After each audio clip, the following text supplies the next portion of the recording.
Dictation को start करते हैं 5 सेकंड के बाद। स्टार्ट। महोदय, भारत सरकार देश की आर्थिक स्थिति पर बराबर गौर करती रही है।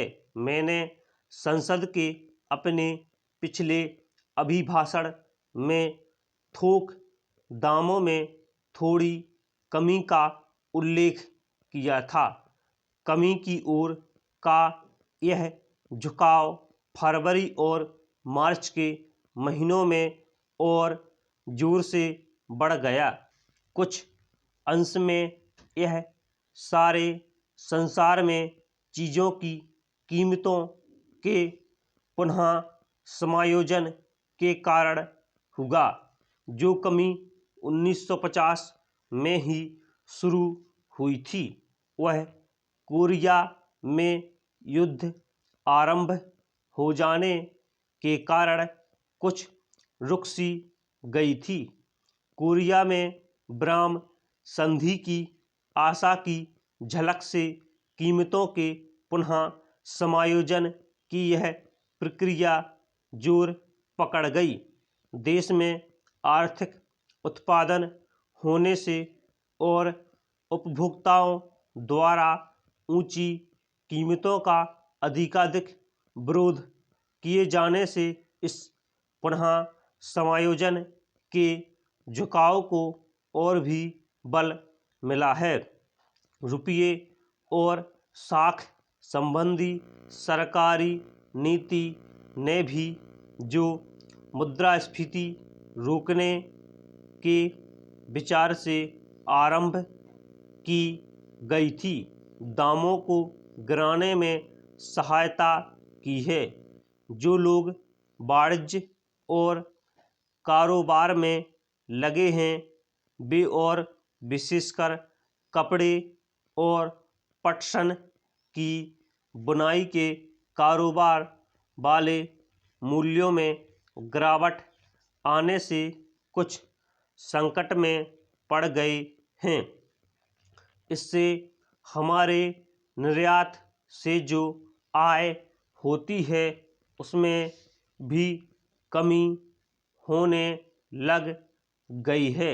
हमारी सरकार स्थिति को बहुत ध्यानपूर्वक देख रही है, जिससे इसका हमारे यहाँ के उत्पादन पर और लोगों को धंधा मिलने पर कोई बुरा प्रभाव न पड़े।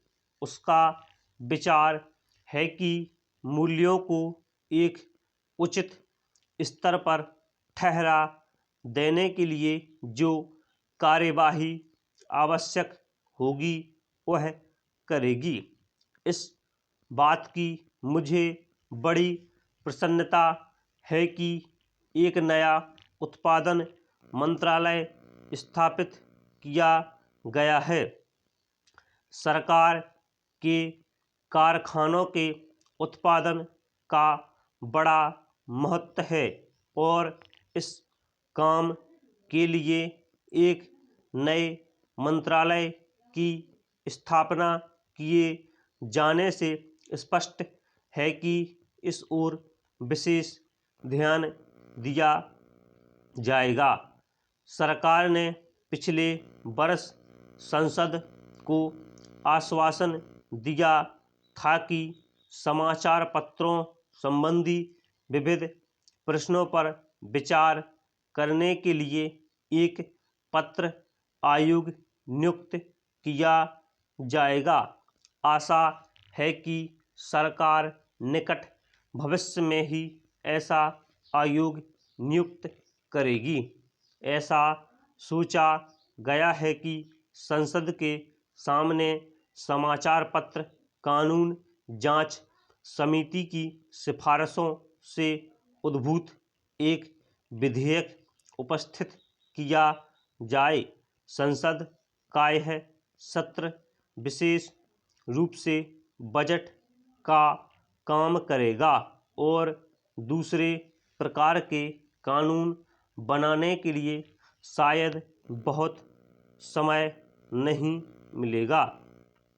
1992 से 93 के वित्तीय वर्ष के लिए भारत सरकार की आय व्यय का अनुमान पत्र पेश किया जाएगा और लोकसभा के सदस्यों को खर्च की मांगों पर विचार करके उनको पारित करना होगा।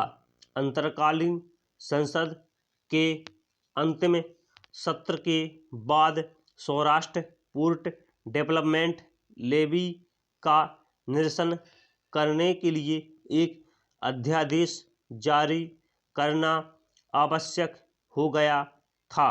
वह अध्यादेश आपके सामने एक नए विधेयक के रूप में आएगा और आपसे निवेदन किया जाएगा कि आप उस पर विचार करें और उसको पारित करें।